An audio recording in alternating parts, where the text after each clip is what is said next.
안녕하세요. 지금 누군가가 우리 집에 들어왔습니다. 상황이 너무 어리둥절해서 저는 며느리를 바라보며 무슨 일이 일어나고 있는지 이해하려 애썼습니다. 이 모든 것이 사실인지 궁금했습니다. 그녀의 말을 듣고 주소를 확인한 뒤 잠시 고민에 빠졌습니다. 이제는 이 문제를 끝내야 할 때라고 결심했습니다. 15분 뒤 2명의 젊은 경찰이 집에 도착했습니다. 그들에게 상황을 설명하며 말했습니다. 며느리가 갑자기 제가 살던 집에서 나가라고 협박을 했습니다. 제가 정말 이 집의 주인인지 확인해 주세요. TV 아래 서랍에서 집 등록부 사본을 꺼내 경찰에게 건넸습니다. 경찰은 서류를 꼼꼼히 살펴본 뒤 며느리를 바라보며 말했습니다. 주인께서 맞으십니다. 그리고 이 웨딩 사진을 보세요. 이곳에서 실제로 사신 기록도 있네요. 그 말을 듣는 순간 며느리의 얼굴은 창백해졌습니다. 그녀는 믿을 수 없다는 듯이 말했습니다. 그럴 리가 없어요. 이 집은 우리가 받았던 거예요. 주인이 박정순이라니 말도 안 됩니다. 그러나 경찰은 단호하게 말했습니다. 이 집의 법적 주인은 박정순 씨입니다. 떠나셔야 합니다. 안녕하세요. 저는 올해 62세가 된 박정순입니다. 오늘 제 이야기를 나누는 이유는 제가 내린 선택들에 대해 여러분의 생각을 듣고 싶어서입니다. 저는 제 아이들과 함께 살아가며 어른으로서 가족을 지키기 위해 감내해야 할 많은 순간들을 겪었습니다. 가족이라는 이름 아래에서 때로는 단호해야 하고 때로는 희생이 필요하기도 합니다. 여러분이라면 이런 상황에서 어떻게 하셨을까요? 제가 어떻게 인생을 견디다가 마침내 결정을 하게 되었는지 이야기를 아이들에게 들려주고 싶습니다. 흩날리는 봄꽃 3년 전 아들 경수 씨의 결혼식이 있던 날이었습니다. 신랑 신부가 결혼식장 입구에 걸린 현수막을 보는 순간 눈물이 나더군요. 내 눈에 떠오른다. 내가 왜 울고 있는 걸까? 이제 며느리가 생겼다고 소유지 옆 친구가 말했다. 스레니아 아마도 다가올 일의 신호일 것입니다. 결혼식이 끝난 뒤 현장에서는 피곤했다. 나는 무슨 일이 일어났는지 분명히 기억한다. 나는 며느리 민정이에게 다가가 봉투를 건넸다. 이게 뭔가요? 내 엄마가 예전에 너한테 줬잖아. 아니요, 이것은 귀하의 새집 등록증 사본입니다. 민정은 봉투를 열고 눈을 크게 떴다. 주소가 적힌 문서입니다. 그냥 형식적인 얘기의 엄마. 이게 정말 맞나요? 네, 다시 시작하는 당신을 위한 선물입니다. 민정의 어머니는 눈물을 흘리며 아이의 손을 꼭 잡았습니다. 경수도 놀란 것 같았다. 엄마가 나에게 달려왔는데 무슨 일이야? 우리는 무엇을 하고 있습니까? 그것은 우리 어머니가 평생 동안 저축한 돈입니다. 꿈처럼. 이번 주말에는 며느리가 음식을 정성스럽게 요리하라고 초대할 거예요. 엄마, 제가 김치찌개를 만들어 드릴게요. 이번 주말에도 오세요. 이런 날이면 부엌에서 며느리와 이야기를 나누는 것이 즐겁습니다. 우리는 인생과 미래 계획에 대해 이야기했습니다. 딸. 하지만 시간이 지나면서 점차 뭔가 변하기 시작했습니다. 첫 손자가 태어난 뒤였다. 엄마, 오늘 급한 일이 있어서요. 당신은 최고입니다. 나는 곧 거기에 도착할 것이다. 처음에는 그냥 가끔 부탁이었는데 가끔씩 부탁하는 일이 잦아지고 짧은 시간도 점점 길어졌습니다. 엄마, 늦을 것 같나요? 오늘도? 아기는 벌써 울고 있었어요. 아, 미안해요. 지하철이 좀 늦게 도착했어요. 엄마, 약속은 꼭 지켜야 해요. 민정의 목소리가 변하기 시작했다. 요청이라기보다는 명확한 작업에 대한 요청입니다. 엄마는 구석구석 청소를 해야 해요. 여기에는 먼지가 너무 많습니다. 알았어. 다시 씻을게. 저녁에는 친구들과 약속이 있어서 이른 아침부터 청소, 빨래, 손주 돌보느라 하루 종일 바쁘게 지냈습니다. 잠시 소파에 앉아 숨을 고르고 있는데 딸이 집에 돌아왔습니다. 법이 들어있어요. 엄마, 왜 쉬세요? 엄마는 아직 화장실을 청소하지 않았습니다. 엄마가 그러셨어요.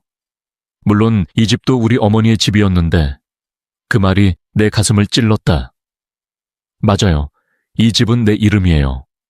그러나 그것은 아들과 아내의 행복을 위한 선물일 뿐 오히려 속박이 되었습니다.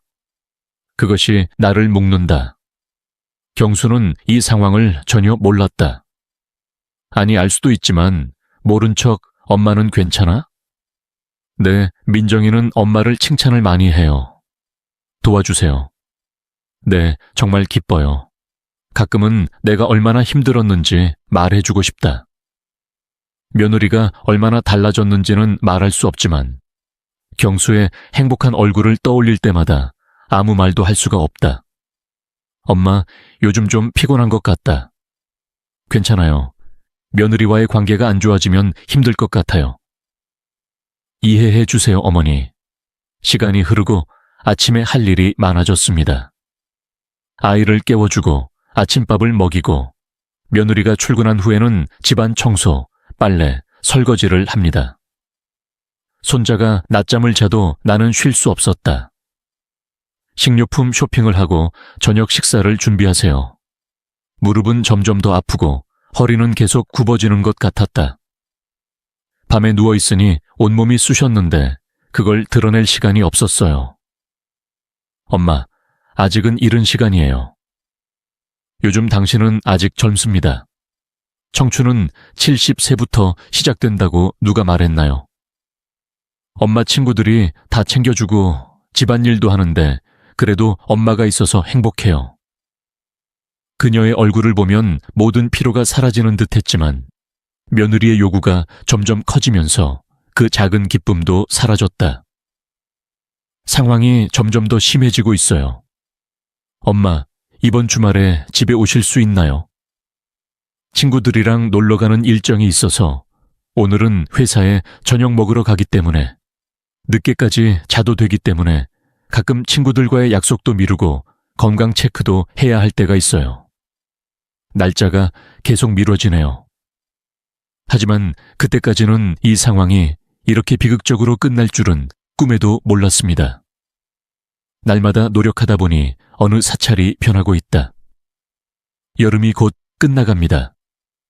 그날도 평소처럼 스레니아 이른 아침에 손자를 돌보러 갔습니다. 가는데 몸이 평소와 달라요. 우리 아이는 전날 밤부터 열이 나고 몸이 아팠습니다. 민정은 문을 열자마자 화장도 하지 않은 채 뛰쳐나왔는데 엄마는 왜 지금 왔나? 벌써 3번이나 전화했는데 미안해요.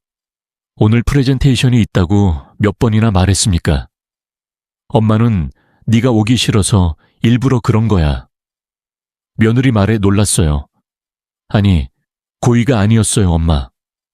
어제부터 중요한 발표가 있는데 일부러 하신 거예요. 약속은 없어. 당신은 그것을 보호해야 합니다. 엄마 때문에 내가 승진하지 못했다면 엄마가 한순간 책임을 지게 될 거예요. 현관벽에 손 안 대면 제가 책임지겠습니다. 민정은 그 자리에서 쓰러졌다. 괜찮다. 안나를 자세히 보세요. 엄마, 시간을 맞춰달라고 했는데 너무 힘들어요. 그녀는 아무 일도 없었다는 듯 화장을 하고 현관문으로 나갔다. 아, 오늘 밤에 내 친구들이 올 거야. 오늘부터 깔끔하게 정리해보세요. 정말 몸이 안 좋아서 엄마가 또 시키실 거예요. 청소를 하고 키위 와인을 마실 준비를 하세요. 내 친구들은 우리 엄마가 키위 와인을 좋아하신다고 하더군요. 그 말과 함께 그녀는 문을 쾅 닫고 밖으로 나갔다. 입구에 혼자 남겨져 잠시 머물렀는데 어지러움이 느껴졌다. 울고 있는 손자를 위로해야 했어요. 경수 엄마한테 전화가 왔고 민정한테 전화가 왔는데 엄마가 오늘 뭐 좀 하자. 엄마는 늘 내게 딸에게 너무 많은 것을 요구하지 말라고 말씀하셨다. 4위. 민정이가 스트레스를 많이 받았나 봐요. 어머니가 아프다고 했더니 일에 집중할 수 없었다고 하더군요.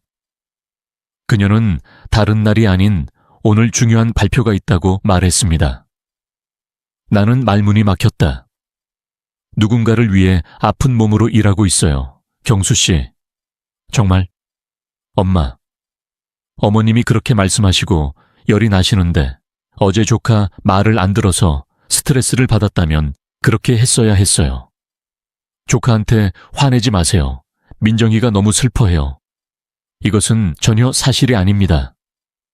그건 그냥 이야기일 뿐이고 너무 피곤해서 괴로움을 달래려 애썼지만 경수는 내 말을 전혀 듣지 않았고 엄마는 이번 주말에 손주를 돌보겠다고까지 하셨다.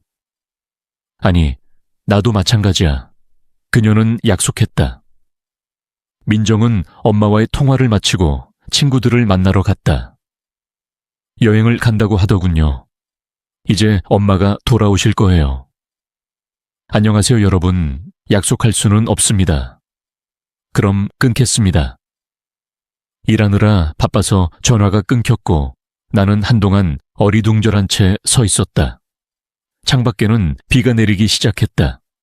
그 빗만큼 내 마음도 젖어 있습니다. 그날 밤 민정의 친구들이 도착했다. 초조한 몸으로 집 청소를 하고 키위 맥주를 만들었어요. 엄마, 여기 먼지는 저도 마찬가지예요. 오늘 할 거예요. 괜찮아요. 내가 해보자. 며느리는 진공청소기를 가져와 내 앞에서 시끄럽게 청소를 시작했다. 친구들이 도착하자 민정의 태도는 더욱 달라진다. 차 한 잔 마시고 방으로 돌아가세요. 우리는 혼자가 될 것입니다. 그는 마치 내가 친구들과의 모임을 방해하려는 것처럼 말했습니다. 그런데 나는 그 소리를 듣기 위해 자고 부엌 구석에 앉아 있었습니다. 그들의 대화. 민정아, 시어머니가 나한테 뭐든 다 시켜줬으면 좋겠어. 요즘 너무 힘들어. 자꾸만 일을 함부로 하고 아까 봤듯이 정리도 제대로 안 해요. 시어머니는 전혀 도와주지 않으셨지만 제가 너무 의지해서 이 집이 자기 집인 것처럼 행동할 때도 있었습니다. 순간 마음이 찢어지는 듯한 느낌이 들었습니다. 나는 이 집이 내 집이라는 것을 잘 알고 있다. 그의 방에서 우는 소리가 들렸지만 그들은 대화에 너무 열중해서 듣지 못하는 것 같았습니다. 마침내 나는 일어나서 조카의 방으로 갔다. 그때 민정의 목소리가 들렸다. 우리 엄마는 말 그대로 아기가 우는 소리를 들을 수 없었습니다. 민정아, 끝났어. 어서 보세요. 제가 살펴보겠습니다. 그런데 일어섰을 때 갑자기 시야가 어두워지면서 쓰러졌습니다. 도착해보니 병원 응급실이 있었습니다. 응급실에 갔지만 전화해도 아들은 오지 않았고 며느리도 오지 않았다. 그날도 여느 때처럼 이른 아침에 돌보러 왔는데 마음속에 얼어붙은 무언가가 서서히 녹아내리고 있었지만 어머니는 늦었다. 오늘은 문을 열자마자 며느리의 거친 목소리가 들렸다. 시계를 보니 7시 1분이었다. 늘 오는 시간인데도 늦은 것 같지 않은데 엄마, 벌써 7시가 넘었어요. 그 순간 그 제안에 머릿속에서 뭔가가 튀어나와 참을 수가 없었습니다. 그리고 민정 씨, 저는 당신의 가정부가 아닙니다. 방금 뭐라고 했어? 내가 그동안 어떻게 네 엄마를 가정부처럼 대했다고 생각하니? 돕는 것과 착취하는 것은 다릅니다. 제가 며느리에게 잠시 조용히 하라고 한 뒤 큰 소리로 말하라고 했던 기억이 납니다. 엄마, 그때 제가 중요한 말씀을 드렸습니다. 너 때문에 난 승진도 못했어. 그건 내가 이해할 수 없는 일이다. 내가 몸이 좋지 않은 것이 내 잘못이라는 겁니까? 그리고 당신의 집은 당신이 우리에게 준 건가요? 엄마, 왜 자꾸 저를 불편하게 만드세요? 엄마가 이 집을 주라고 했는데 결혼할 때 안 된다고 하셨다고요? 내 안에 무언가가 갑자기 폭발했다. 나는 그것을 끌어올렸다. 이 집은 내 이름이에요. 당신은 내가 그 안에서 살게 해줬어요. 우리 엄마가 아니야. 무슨 뜻이에요? 그 순간 조카가 눈물을 펑펑 흘렸습니다. 법은 무시하고 계속 소리를 질렀어요, 엄마. 이럴 거면 왜 그동안 나를 도와줬나요? 엄마는 우리와 함께 이 일을 하려고 하셨습니다. 당신은 그것을 할 수 있고 어떻게 하는가? 아니, 방금 그 집은 내 엄마 소유라고 우리를 협박했잖아. 내가 언제 당신을 협박했습니까? 나는 더 이상 없다, 엄마. 지금 집에서 나가주세요. 나는 내 귀를 믿을 수 없다. 엄마는 왜 나한테 나가라고 했어? 우리 집엔 그런 사람 필요 없잖아요. 민정 씨 맞죠? 기억하시나요? 오히려 묻고 싶습니다. 정신이 나갔나요? 갑자기 그런 짓을 하면 어떡하지? 며느리가 손을 잡고 있습니다. 나는 휴대폰으로 보고 듣고 있었다. 안 가면 경찰에 신고할 거예요. 무슨 얘기를 하는 건가요? 경찰? 이제 나는 어머니가 우리 가족을 위협하는 것을 봅니다. 실제로 며느리가 전화를 받아 경찰에 신고했습니다. 안녕하세요. 지금 누군가가 저를 위협하며 집에서 나가지 못하게 하고 저는 멍하니 며느리를 바라보고 있을 뿐입니다. 이것이 사실인지 궁금합니다. 나는 잠시 고민했다. 정말 이 일을 끝내야 할 것 같은 느낌이 듭니다. 15분이 지났습니다. 2명의 젊은 경찰이 있습니다. 누가 신고했나요? 내가 그랬어. 갑자기 경찰이 저를 보더니 이 집을 빼앗아 가겠다고 협박을 하더군요. 사실인가요? 나는 이 집의 주인이다. 나는 주인이다. 나는 TV 및 서랍에서 명부사본을 꺼냈다. 경찰관은 등록부를 자세히 살펴보았습니다. 나는 자세히 살펴보더니 며느리 쪽으로 돌아섰습니다. 이 집은 박정수 씨의 집이다. 저게 뭐예요? 여기를 둘러보세요. 이건 결혼식 사진이고 저는 실제로 여기에 살고 있어요. 며느리의 얼굴이 하얗게 변했습니다. 그것은 바뀌었다. 아니, 말도 안 돼요. 내 어머니가 우리에게 주셨어. 문서의 주인은 분명 박정순이다. 아내가 나가야 합니다. 아들 경수가 급히 들어왔다. 여보, 무슨 일이에요? 경찰은 왜요? 우리 엄마는 민정이에요. 나는 그에게 매달리고 울기 시작했습니다. 정수, 내 아내가 떠나지 않겠다고 했는데 당신은 뭐 하는 겁니까? 경수가 다가와 소리쳤다. 하지만 어머니는 무엇을 할 수 있습니까? 어떻게 우리한테 이런 짓을 할 수가 있어? 경수야, 너도 내 아들인데 이제 이러면 안 된다. 목소리는 떨리지만 마음은 강하다. Sorry. 아니, 이제 그만해요. 당장 집에서 나가라. 며느리야. 갑자기 아이가 바닥에 주저앉아 울기 시작했습니다. 엄마, 우리가 틀렸어요. 한 번 더 기회. 너무 늦었어요. 당신은 나를 어떻게 대했나요?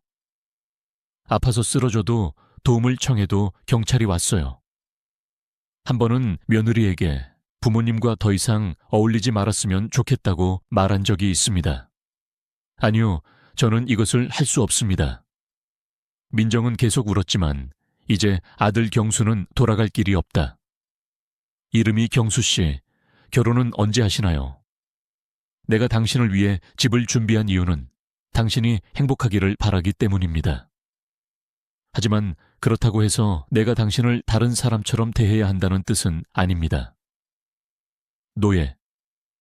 명 씨가 나한테 주면 내가 어떨지 넌 정말 알잖아. 그 사람 엄마, 우리는 무엇을 할까요? 내가 틀렸어.